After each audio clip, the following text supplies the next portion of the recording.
말씀 제목은 영광을 얻으신 예수님 혹은 영화롭게 되신 예수님입니다. 1648년 지금으로부터 거의 400년 전인데 영국 의회에서 하나의 신앙 고백서를 이제 결의합니다. 그것을 웨스터민스터 신앙 고백서라고 하는데, 이 웨스터민스터 신앙 고백서는 우리가 매주 고백하는 사도신경 그리고 4세기경에 작성된 니케아 신경, 이 둘과 함께 교회의 믿는 신앙을 잘 보여주는 3대 고백서라고 합니다. 웨스터민스터 신앙 고백서. 그런데 이 웨스터민스터 신앙 고백서 어린이를 대상으로 한 소요리 문답 그 첫 번째 질문이 사람의 주된 목적은 무엇입니까? 입니다. 사람의 주된 목적은 무엇입니까? 거기 질문에 대한 대답의 사람의 주된 목적은 하나님을 영화롭게 하고 그분을 즐거워하는 것이다. 사람의 주된 목적은 하나님을 영화롭게 하고 하나님을 즐거워하는 것이다. 이것은 영국 의회가 의결을 냈는데, 영국 교회에서 이 국회에서 의결을 하기 위해서 신앙 고백서를 제출하고 하라고 이렇게 요구를 했는데, 이 소요리 문답을 비롯해서 웨스터민스터 신앙 고백서를 제출을 합니다. 교회가. 그러니까 의회에서 다시 요구를 합니다. 그냥 신앙 고백서만 작성하지 말고 이 신앙 고백서를 작성하게 된 성경 구절을 제시해 달라. 그래서 사람의 주된 목적이 무엇입니까? 이 질문에 대해서 사람의 주된 그 목적은 하나님을 영화롭게 하고 그분을 즐거워하는 것이다. 이 고백에 대한 성경 구절로 세 곳을 제시를 했습니다. 그 중에 두 가지를 제가 읽어보면, 먼저 고린도전서 10장 31절, 그런즉 너희가 먹든지 마시든지 무엇을 하든지 다 하나님의 영광을 위하여 하라. 사람은 무엇을 하든지 먹든지 마시든지 다 하나님의 영광을 위하여 하라. 또 로마서 11장 36절에 이는 만물이 주에게서 나오고 주로 말미암고 주에게로 돌아갑니다. 그에게 영광이 세세에 있을지어다. 아멘. 그러니까 로마서 11장의 말씀은 만물은 다 하나님께로부터 나오고 또 만물은 하나님께로 돌아가므로 사람이 그 해야 할 가장 중요한 일은 하나님께 영광을 돌리는 일이다. 그래서 사람의 주된 목적은 하나님을 영광스럽게 하고 그분을 즐거워하는 것이다 그랬습니다. 하나님을 영화롭게 하고 그분을 즐거워하는 삶을 완벽하게 산 분이 있습니다. 그분 예수님이죠. 지난주 우리가 읽었던 예수님의 고별기도, 즉 요한복음 17장에는 그 예수님이 하나님을 영화롭게 하면서 살았다고 하는 것이 잘 나타나 있어요. 17장 4절과 5절을 보면, 아버지께서 내게 하라고 주신 일을 내가 이루어 아버지를 이 세상에서 영화롭게 하였사오니 아버지여 창세전에 내가 아버지와 함께 가졌던 영화로서 지금도 아버지와 함께 나를 영화롭게 하옵소서. 이 두 구절에는 예수님의 그 삶의 주된 목적이 하나님을 영화롭게 하는 것이었다는 걸 알 수 있어요. 예수님은 평생 하나님을 영화롭게 하는 것을 위해서 살아왔어요. 그리고 이제 그 삶을 마치고 십자가에 달려 죽으시기 직전에, 그리고 아버지께로 돌아가기 직전에 하나님 앞에 기도하기를, 제가 하나님을 영화롭게 했으니 아버지여 이제 나를 영화롭게 해 주십시오. 자신을 영화롭게 해달라고 기도하고 있습니다. 그렇다면 하나님을 영화롭게 한다는 것은 무슨 뜻일까요? 그리고 어떻게 우리는 하나님을 영화롭게 할 수 있을까요? 예수님이 하나님을 영화롭게 했다고 그러는데 예수님께서 하나님을 영화롭게 하는 그 방법을 우리가 살펴보면 어떻게 우리는 하나님을 영화롭게 할 수 있는가? 그걸 알 수 있습니다. 그리고 하나님은 예수님이 나를 영화롭게 해달라는 그 기도를 들어주셨을까? 만일 하나님이 예수님의 기도를 들어주셨다면 하나님은 어떻게 예수님을 영화롭게 했을까? 그리고 하나님이 예수님을 영화롭게 한 것이 나와 오늘 우리와 어떤 관계가 있는가? 하나님이 예수님을 영화롭게 한 것이 나와 아무 상관이 없으면 알 필요도 없는 거죠. 그런데 하나님이 예수님을 영화롭게 한 그것이 오늘 저나 여러분과 매우 밀접한 관계를 가지고 있어요. 그래서 오늘 우리는 하나님이 어떻게 예수님은 어떻게 하나님을 영화롭게 하였는가?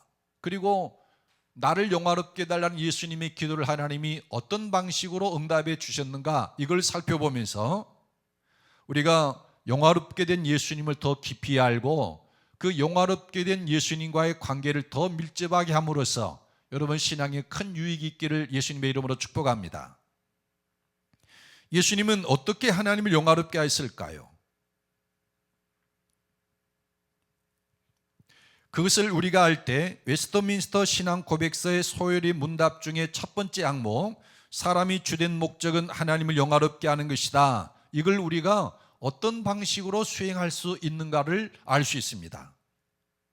여러분 17장 4절로 8절을 읽어보겠습니다. 지난주 읽은 말씀인데요. 17장 4절로 8절 시작. 아버지께서 내게 하라고 주신 일을 내가 이루어 아버지를 이 세상에서 영화롭게 하였사오니 아버지여 창세전에 내가 아버지와 함께 가졌던 영화로서 지금도 아버지와 함께 나를 영화롭게 하옵소서. 세상 중에서 내게 주신 사람들에게 내가 아버지 이름을 나타내었나이다. 그들은 아버지의 것이었는데 내게 주셨으며 그들은 아버지의 말씀을 지켰나이다. 지금 그들은 아버지께서 내게 주신 것이 다 아버지로부터 온 것인 줄 알았나이다. 나는 아버지께서 내게 주신 말씀들을 그들에게 주었사오며 그들은 이것을 받고 내가 아버지께로부터 나온 줄 참으로 아오며 아버지께서 나를 보내신 줄도 믿었사옵나이다. 이 구절들은 예수님이 하나님께 드린 기도 중에 일부인데 이 기도 가운데는 예수님이 어떻게 하나님을 영화롭게 하였는지가 잘 드러나 있어요. 세 가지입니다. 세 가지 방식으로 하나님을 영화롭게 했는데 그 첫째는 하나님이 내게 하라고 주신 일을 이룸으로 하나님이 예수님을 세상에 보내면서 너는 이러이러한 일들을 하라 그렇게 준 일이 있다라는 거예요. 그런데 예수님은 하나님이 내게 하라고 주신 그 일들을 아주 신실하게 이루었어요. 그것으로 하나님을 영화롭게 했다는 겁니다. 4절을 보면 아버지께서 내게 하라고 주신 일을 내가 이루어 아버지를 이 세상에서 영화롭게 하였사오니 예수님이 그러지 않습니까? 나는 아버지께서 내게 하라고 주신 일을 이룸으로 나는 아버지를 이 세상에서 영화롭게 하였습니다. 그래서 요한복음을 우리가 읽다 보면 하나님께서 내게 하라고 주신 일을 이루는 것, 이것을 예수님이 얼마나 주의해서 그리고 삼가서 수행했는가를 알 수 있습니다.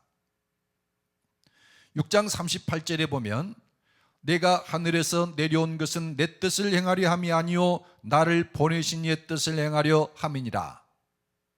예수님은 하늘에서 오신 분인데 하늘에서 내려온 목적은 내 뜻을 행하려 함이 아니라 나를 보내신 이 즉 하나님의 뜻을 행하려고 오셨다고 하는 겁니다. 여러분은 어떠십니까?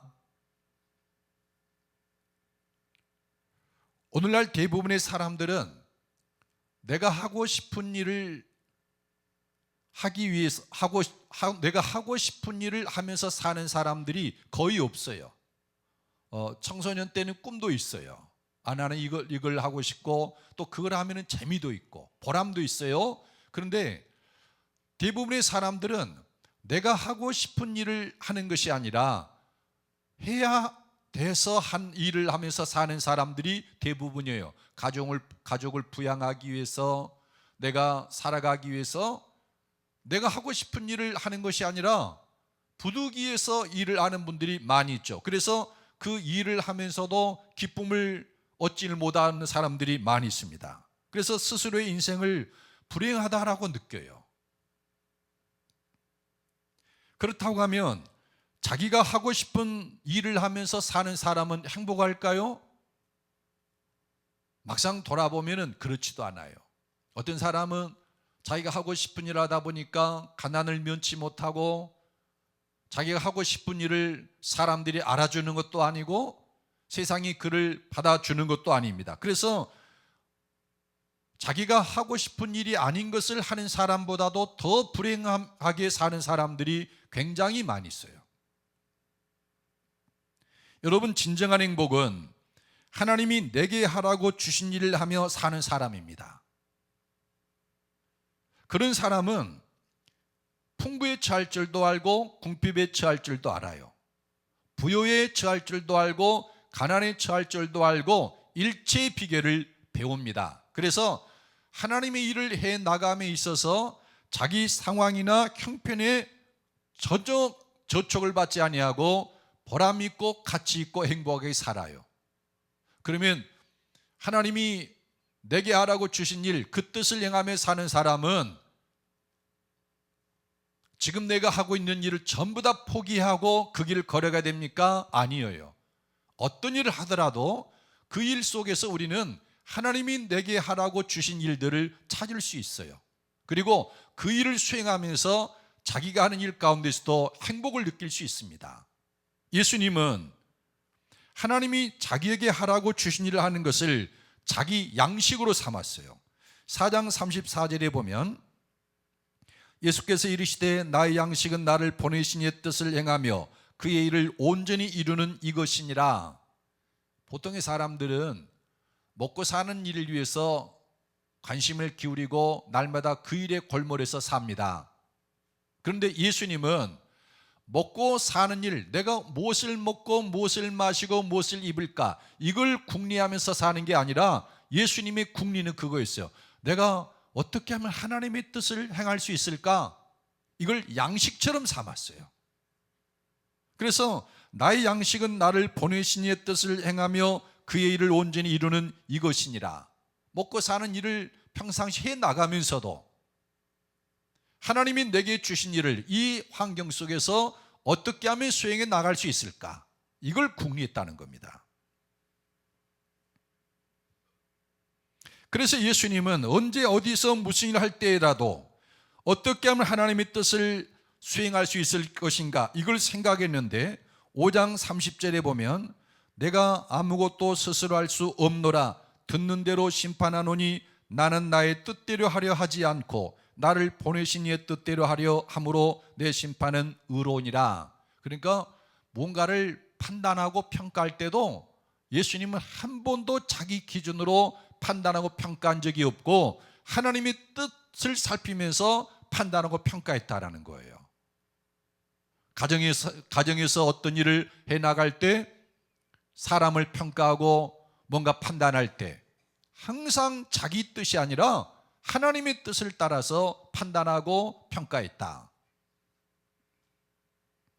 이렇게 예수님은 하나님이 나에게 하라고 주신 그 일을 충성스럽게 수행함으로 하나님을 영화롭게 했어요.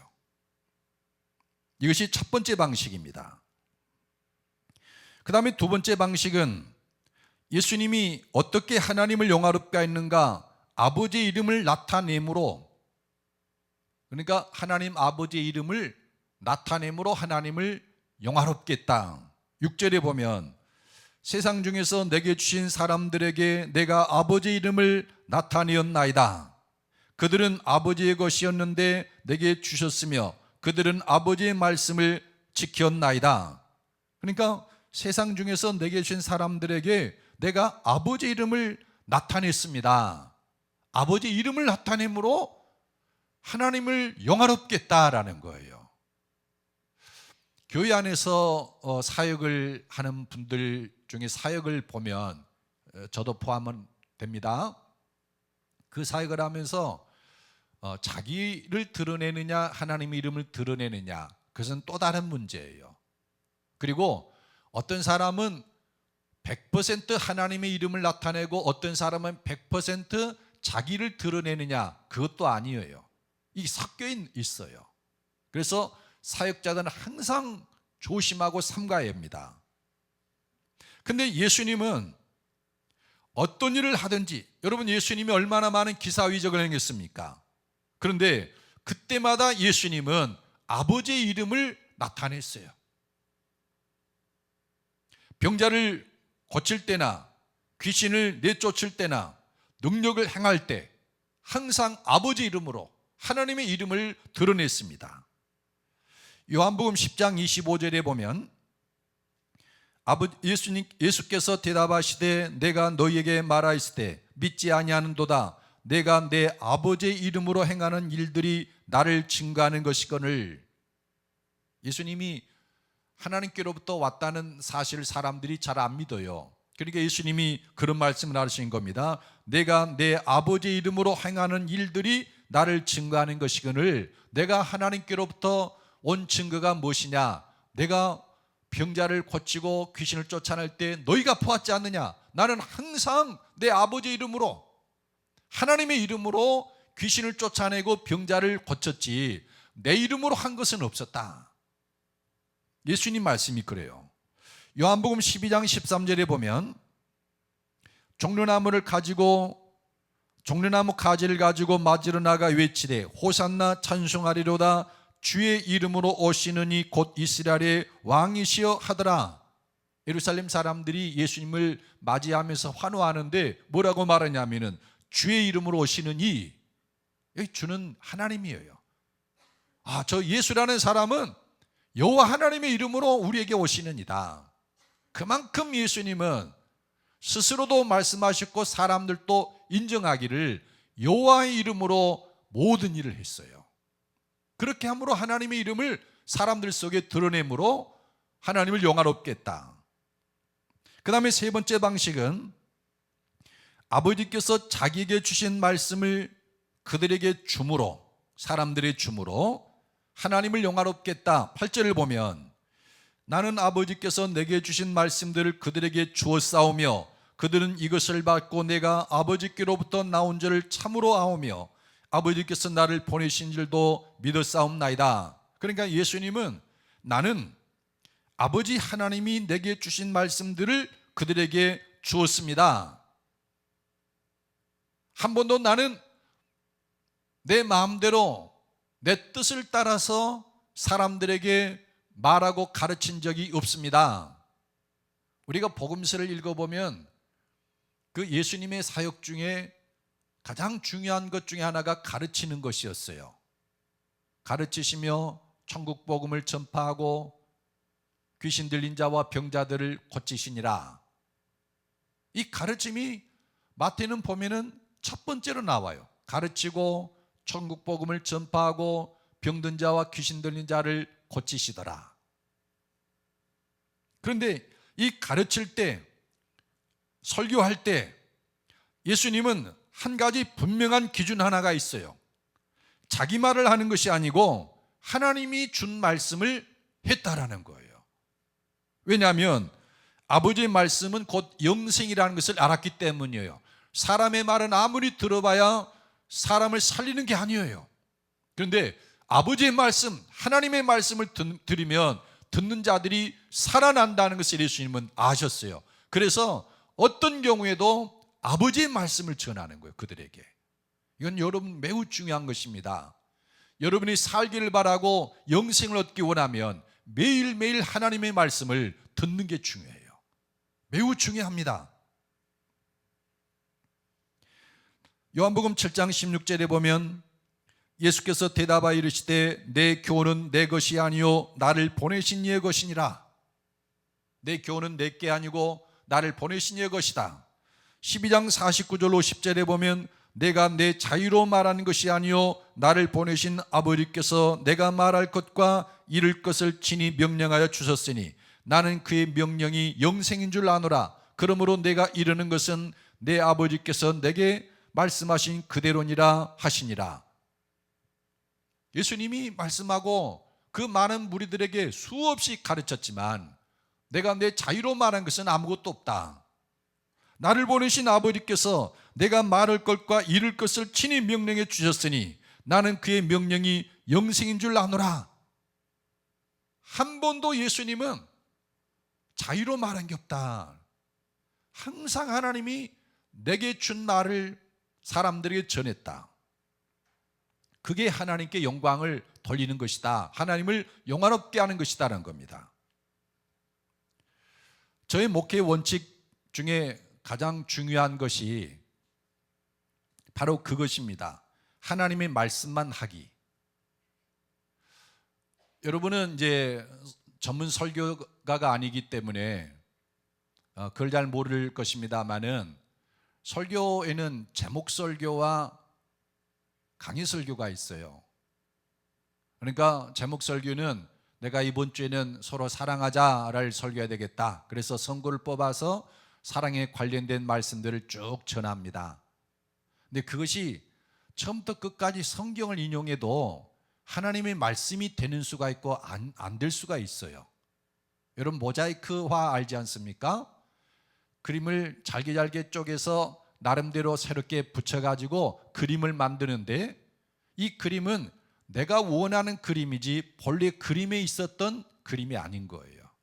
성경도 그러합니다. 제목 설교를 하다 보면. 그래서 제가 제목 설교한 데서 다 그렇다는 말은 아닙니다. 강의 설교를 하는 이유 중에 하나가 하나님의 말씀을 그대로 전하기 위해서 하는 거예요. 어떨 때는 이 말씀을 제가 못 받아들이는 경우들이 있는 거예요. 너무나 그 말씀이 오묘하고 또 파격적인 것들이 있어서 그래서 그 말씀을 전하려고 하면은 제가 몇 날 며칠 기도합니다. 하나님, 이 말씀에 대한 믿음을 저에게 먼저 주십시오. 그리고 이 말씀이 저에게 믿음이 되고 실제가 되게 해주십시오. 그런 기도를 많이 해요. 무슨 말입니까? 성경 말씀을 오늘날의 그리스도인들이 그대로 듣는 경우가 매우 희박하다는 것을 의미한다는 거예요. 그 사실이. 그 말씀을 옛날부터 들어왔다면 저도 그것에 대해서 익숙해져 있고 전하기가 수월할 텐데 이게 부딪히는 겁니다. 내 믿음과 영적 수준에 비해서. 그래서 강해 설교를 하려고 합니다. 애써서. 그리고 또 한 가지는 성도들이 상담하러 올 때도 저의 원칙 중 하나가 그겁니다. 하나님의 말씀만 하기. 근데 그게 굉장히 어려워요. 여러분 상담하러 오시는 분들은요 대부분 이미 정해졌어요. 그리고 그 정해진 것은 거의 90% 이상이 하나님의 뜻하고 다른 거예요.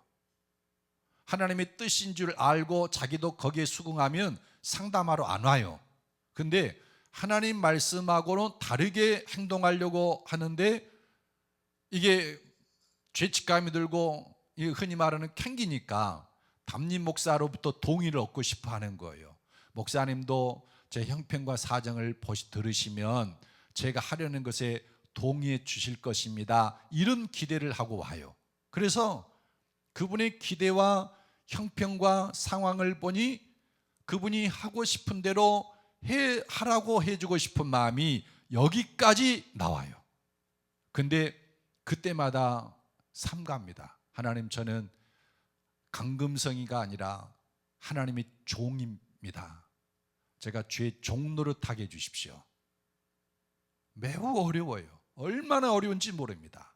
그리고 제가 하나님의 뜻을 그대로 전하면 여러분 중에는 시험에 들 사람들도 여럿 있어요. 왜냐하면 내 사정을 몰라준다라는 거예요. 그런데 여러분, 예수님은 한 번도 자유로 말한 게 없어요. 아버지께서 내게 하라고 주신 그 말씀만을 했습니다. 왜냐하면 주의 말씀은 영생이라는 것을 알았기 때문이에요.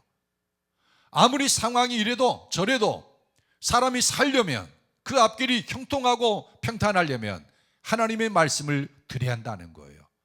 그래서 예수님은 어떤 경우에도 하나님의 말씀을 내게 하라고 주신 그 말씀을 사람들에게 줌으로 하나님을 영화롭게 했어요. 이것이 예수님이 하나님을 영화롭게 한 겁니다.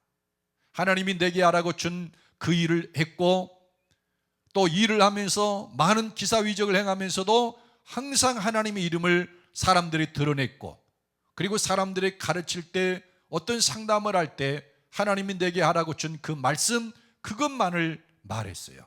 이것이 하나님을 영화롭게 하는 예수님의 삶이었습니다. 그러면 나를 영화롭게 해달라는 예수님의 기도를 하나님이 들어주셨을까요? 응답해 주셨다면 하나님 어떤 방식으로 예수님을 영화롭게 하셨을까요? 우리가 읽는 요한복음 18장, 19, 20, 21장 이제 4장이 남았는데, 이 4장은 하나님께서 예수님의 기도를 들으시고 어떻게 예수님을 영화롭게 하셨는가를 보여줍니다. 18장과 19장은 예수님의 죽으심에 관련된 말씀이고, 20장과 21장은 부활과 관련된 말씀인데, 예수님의 죽으심과 부활의 과정을 기록하고 있는 이 말씀 속에 하나님께서 예수님을 어떻게 영화롭게 하는가가 나와 있습니다. 오늘 본문이 보여주는 바, 그러니까 요한복음 18장 1절로 9절이 보여주는 바, 이 말씀 속에서 하나님은 예수님을 어떻게 영화롭게 하셨을까요? 그 첫째는 예수님의 이름을 영화롭게 해준 거예요. 예수님의 이름을, 하나님이 예수님의 이름을 영화롭게 했어요. 그러니까 예수님이 하나님의 이름을 나타내서 하나님을 영화롭게 한 것처럼, 이것을 내가 하는 것이 아니고 하나님께서 하시는 일이다, 하나님의 그 능력과 힘을 힘입어 내가 일을 하는 것이고, 혹은 하나님의 성령을 힘입어 내가 이 일을 하는 것이다, 항상 하나님의 이름을 사람들이 드러냈어요. 그래서 하나님도 예수님을 영화롭게 해달라는 그 기도를 들으시고 예수님의 이름을 영화롭게 해요. 여러분 1절로 6절 함께 읽어보십시다. 18장 1절에서 6절 말씀 시작. 예수께서 이 말씀을 하시고 제자들과 함께 기드론 시내 건너편으로 나가시니 그곳에 동산이 있는데 제자들과 함께 들어가시니라. 그곳은 가끔 예수께서 제자들과 모이시는 곳이므로 예수를 파는 유다도 그곳을 알더라. 유다가 군대와 대제사장들과 바리새인들에게서 얻은 아랫사람들을 데리고 등과 횃불과 무기를 가지고 그리로 오는지라. 예수께서 그 당할 일을 다 하시고 나아가 이르시되 너희가 누구를 찾느냐? 대답하되 나사렛 예수라 하거늘 이르시되 내가 그니라 하시니라. 그를 파는 유다도 그들과 함께 섰더라. 예수께서 그들에게 내가 그니라 하실 때 그들이 물러가서 땅에 엎드러지는지라. 여기 이 말씀은 가룟 유다가 사람들을 데리고 예수님을 붙잡으러 체포하러 오는 그런 장면이죠. 3절을 보면 그 유다가 데리고 온 사람들의 목록이 쭉 나와 있습니다. 목록과 무기가 기록되어 있는데, 군대와, 이 군대는 로마 군인입니다. 대제사장들과 바리새인들에서 얻은 아랫사람들, 옛날에 이들을 하속이라고 불렀죠. 그러니까 성전을 유지하고 그 유대교를 유지하기 위해서 경찰 비슷한 그 사람들이 있었습니다. 그러니까 로마 군대와 대제사장들과 바리새인들에게서 얻은 아랫사람들을 데리고 그 다음에 등과 횃불과 무기를 가지고 그리로 오는지라. 그러니까 상당히 위압감을 느끼는 그런 지금 장면이죠. 로마 군대와 유대교를 지탱하기 위해서 해놓은 그 경찰들, 그리고 그들이 밤에 찾아오면서 등과 횃불과 무기를 가지고 왔어요.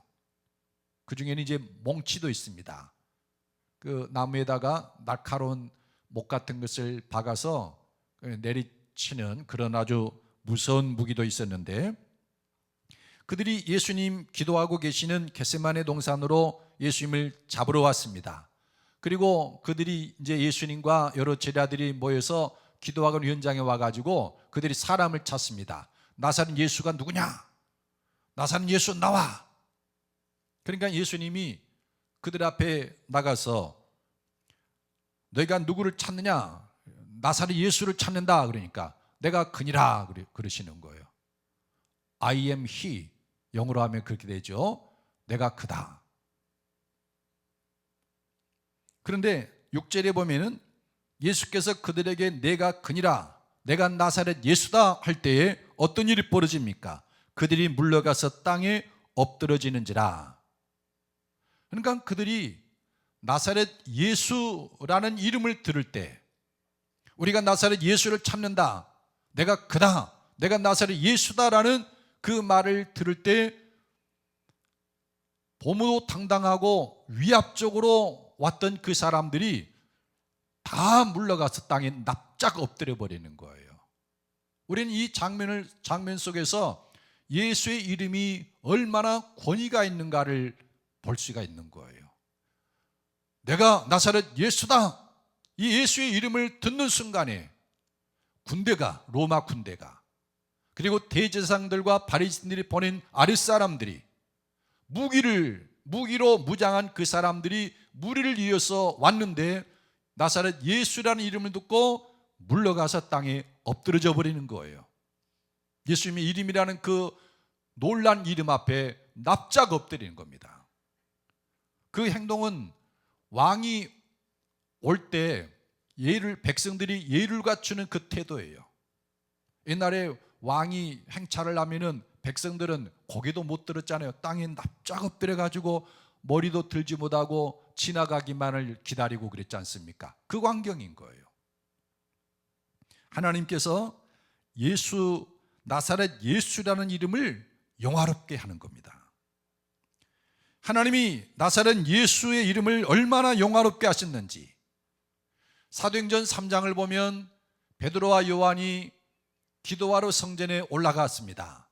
올라가던 길에 미문에서 나면서부터 걷지 못한 사람을 만나요. 그는 아무 일도 할 수 없어서 성전 미문에 앉아서 구걸하던 사람입니다. 그가 두 사도를 보고서 구걸을 합니다. 한 푼 줍시오. 베드로가 말합니다. 나에게는 은과 금이 없다. 그러나 내게 있는 것으로 내게 주는데 곧 나사렛 예수 이름으로 일어나 걸으라.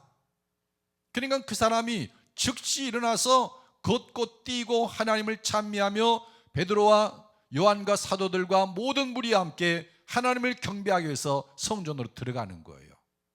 여러분, 유대의 관습을 알면 걷지 못한 사람, 그러니까 육체에 흠이 있는 이런 사람들은 성전에 올라갈 수가 없는 겁니다. 부정하고 흠이 있어서.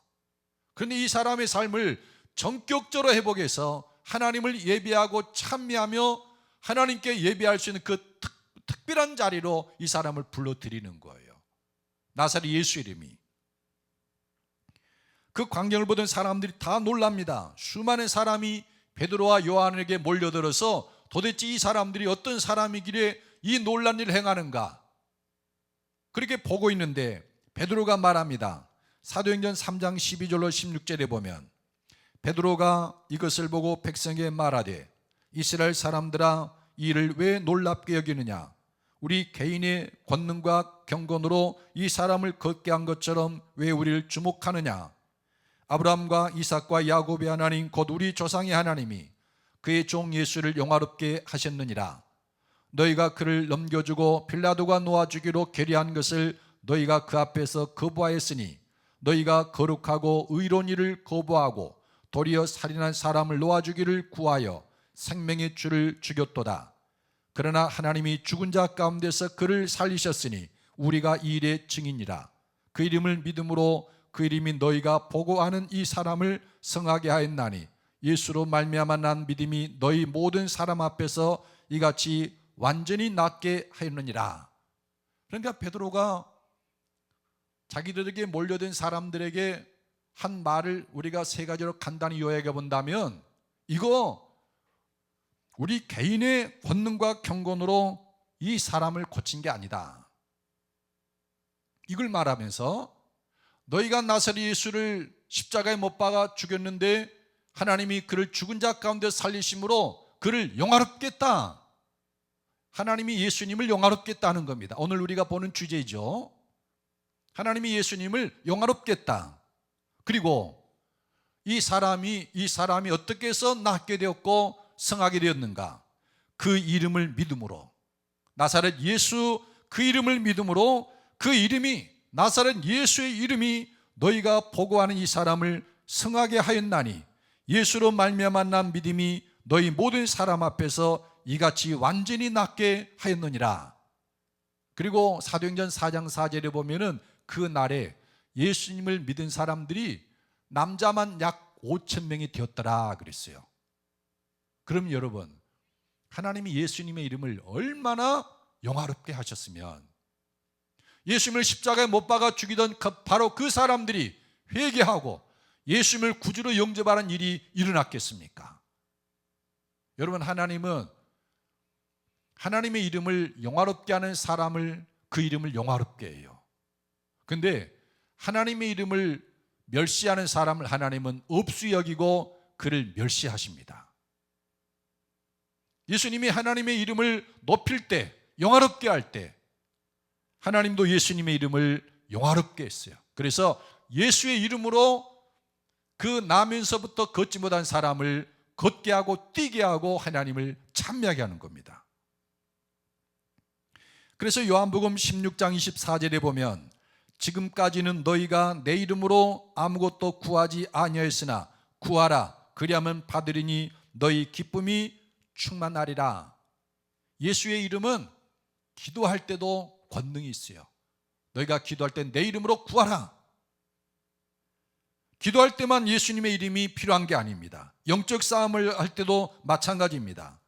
마가복음 16장 17절로 18절에 보면 믿는 자들에게는 이런 표적이 따르니 곧 그들이 내 이름으로 귀신을 쫓아내며, 영적 싸움에서 귀신을 쫓아내는 게 내 이름으로 새 방언을 말하며 뱀을 집어올리며 무슨 독을 마실 자를 받지 아니하며 병든 사람에게 손을 얹은즉 나으리라 하시더라. 예수 이름으로 병든 자에게 손을 얹은즉 나으리라. 왜냐하면 하나님이 예수님의 이름을 영화롭게 했기 때문입니다.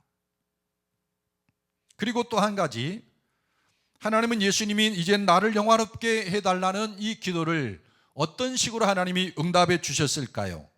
예수님이 한 말을 그대로 이루어지게 합니다. 그러니까 첫 번째 방법은 하나님이 예수님의 이름을 영화롭게 했는데, 또 한 가지 방법은 예수님이 한 말을 하나님이 그대로 다 이루어지도록 하시더라는 겁니다.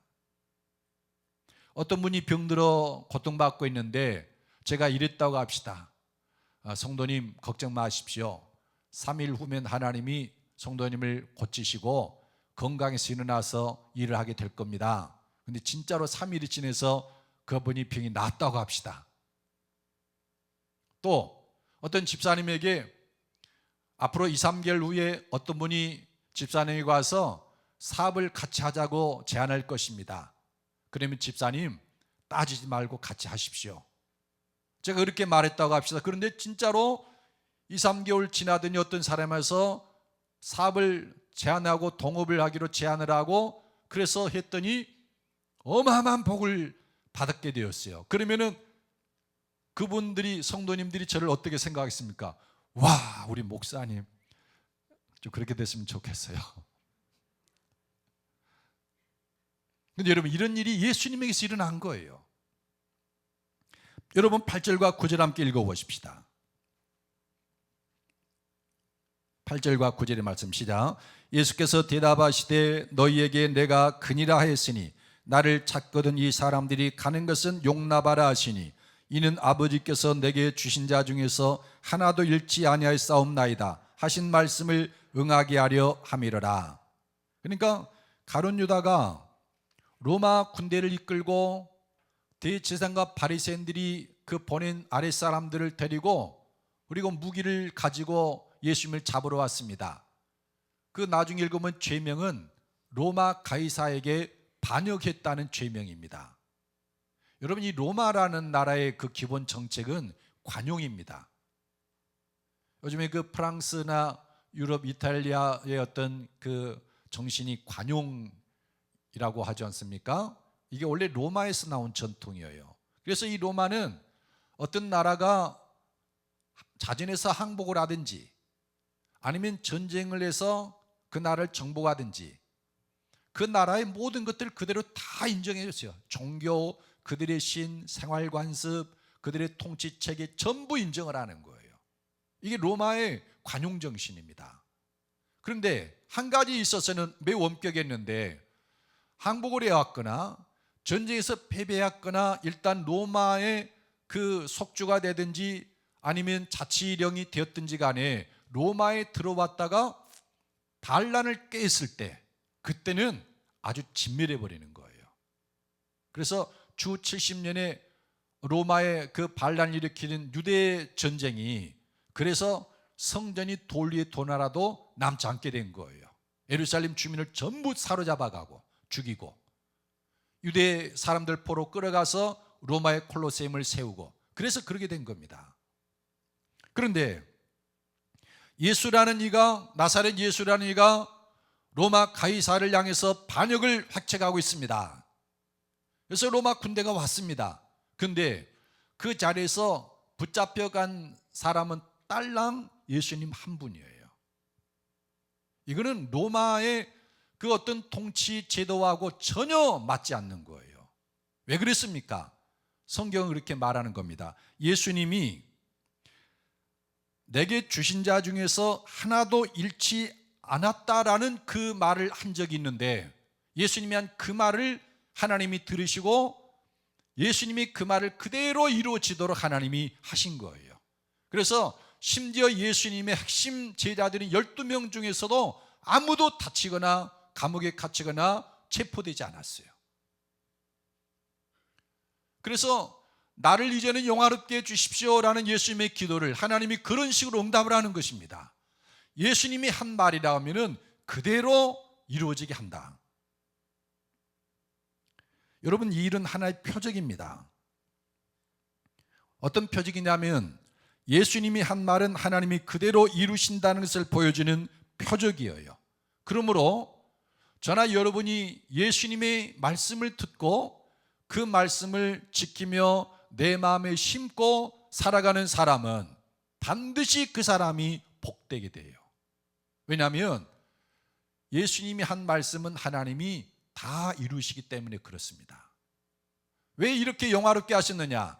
예수님이 하나님이 준 말, 하나님이 내게 하라고 한 그 일을 성실하게 수행했고, 그리고 예수님이 말을 할 때, 가르칠 때 하나님이 내게 주신 말만 하고 자유로 말한 것이 없는 거예요. 거기에 대해서 하나님도 예수님을 영화롭게 하시는데, 예수님이 한 말이라면 무조건 다 이루어 주시는 거예요. 그대로. 그래서 요한복음을 주의 깊게 읽어보면 예수님이 하는 그 말을 듣고 그대로 지키는 것이 얼마나 중요한지가 곳곳에 나와요. 2장 5절에 보면 그의 어머니가 하인들에게 이르되 너희에게 무슨 말씀을 하시든지 그대로 하라. 혼인잔치에 가서 포도주가 떨어졌는데 예수님의 어머니가 하인들이 그럽니다. 너희는 예수님이 무슨 말하든지 그대로 하라. 예수님이 그런데 물을 떠다가 발 씻는 그 정결의 시간은 항아리에다 부으라. 6개가 있었는데 다 부었어요. 이제는 떠다가 연회장에 갖다 주라. 갖다 줬어요. 그러니까 연회장이 놀라서 말하는 거예요. 아니, 집집마다 먼저 맛있는 포도주를, 질 좋은 포도주를 내고 취한 다음에 질 낮은 포도를 내는데 이 집에서는 왜 그걸 거꾸로 하느냐라는 거예요. 어떻게 해서 그런 일이 되는지를 몰랐지만 하인들은 알아요. 예수님이 그렇게 하라고 그렇게 해서 그 말 그대로 했더니 이런 일이 일어난다. 여러분, 하나님의 예수님이 하는 말을 그대로 듣는 사람은 하나님이 영광을 봐요. 4장 49절 51절에 보면 신하가 이르되 주여 내 아이가 죽기 전에 내려오소서.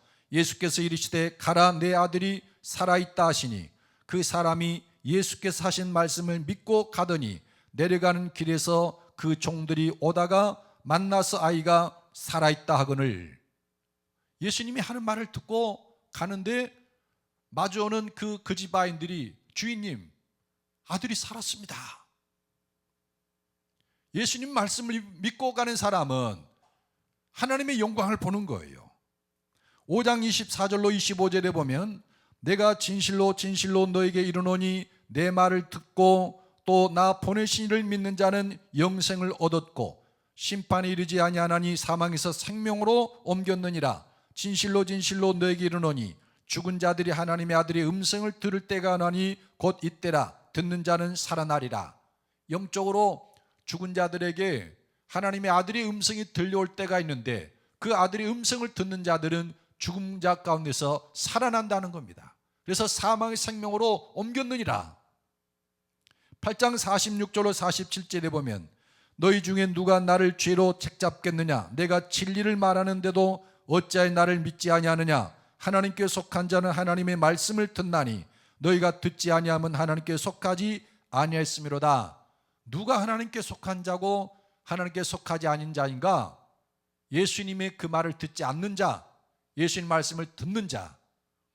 예수님의 말씀을 듣는 사람은 하나님께 속한 자이고 듣지 않는 자는 마귀에게 속했다는 겁니다. 10장 26절 28절에 보면 너희가 내 양이 아니므로 믿지 아니하는도다. 내 양은 내 음성을 들으며 나는 그들을 알며 그들은 나를 따르느니라. 내가 그들에게 영생을 주노니 영원히 멸망하지 아니할 것이요 또 그들을 내 손에서 빼앗을 자가 없느니라. 예수님은 양의 목자인데 목자로서 양들을 인도해서 풍성한 꼴을 먹게 하고 쉴만한 물가로 가서 맑은 물을 마음껏 마셔서 그 양들을 잘 살찌우고 번성하고 하려고 온 목자인데 너희는 내 양이 아니므로 믿지 아니하고 내 음성을 듣고도 내 양이 아니므로 나를 따르지 않는다. 그런데 내 양은 나를 믿고 내 음성을 알기 때문에 나를 따른다. 그 사람들은 생명을 얻고 더 풍성한 삶을 얻게 된다. 그렇게 요한복음은 예수님의 말을 듣는 것의 중요성을 계속 말씀해요. 말씀을 맺겠습니다. 하나님은 예수님의 이름을 영화롭게 했습니다. 그리고 예수님의 말은 그대로 이루어지도록 하나님께서 역사하십니다. 이 사실은 오늘 저나 여러분에게 두 가지를 알게 합니다. 그 첫째는 나사렛 예수의 이름에 있는 능력과 권세입니다. 우리 나사렛 예수 이름에 대해서 눈이 열려야 돼요. 그리고 예수 이름을 활용할 수 있어야 됩니다. 베드로와 요한처럼 나는 은과 금은 없다. 그러나 내게는 나사렛 예수 이름이 있는데 나사렛 예수 이름으로 명하는 일어나 걸으라 하는 그 베드로와 요한의 믿음. 그들은 예수님의 이름이 얼마나 영화로운지 알은 사람들이에요. 그래서 그런 상황에서 예수 이름으로 명하는 겁니다. 예수님의 이름에는 놀라운 권세가 있습니다. 예수님의 이름 앞에서 병은 우리 몸에서 떠나가고 예수님 이름 앞에서 악하고 더러운 귀신도 쫓겨갑니다. 로마서 10장 13절에 보면 누구든지 주 이름을 부르는 자는 구원을 받으라고 그랬습니다. 죄의 유혹이 있을 때 예수님의 이름을 부르는 겁니다. 내가 고난 가운데 있을 때 예수님 나를 건져주십시오.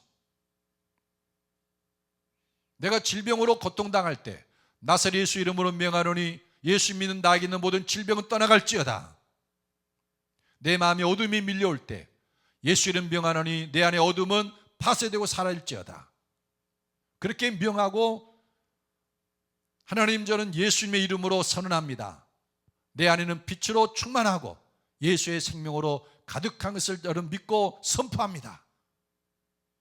저는 예수 이름으로 병 나았음을 선포합니다. 저는 예수 이름으로 악하고 더러운 귀신을 쫓아내고 악하고 더러운 귀신이 절대로 내 안에 들어오지 못할 것을 예수 이름으로 선언합니다. 우리는 예수님의 이름에 그 영화로움을 알고 활용할 수 있어야 돼요.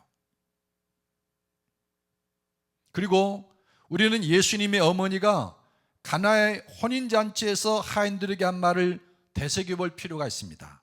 너희에게 무슨 말씀을 하시든지 그대로 하라. 너에게 무슨 말씀을 하시든지 그대로 하라. 하인들은 예수님 말한 그대로 했고 그들은 하나님의 영광을 보았습니다. 오늘날에도 예수님이 무슨 말을 하든지 그대로 하는 성도들, 이런 사람들이 하나님의 영광을 볼 것입니다. 우리 함께 기도하겠습니다.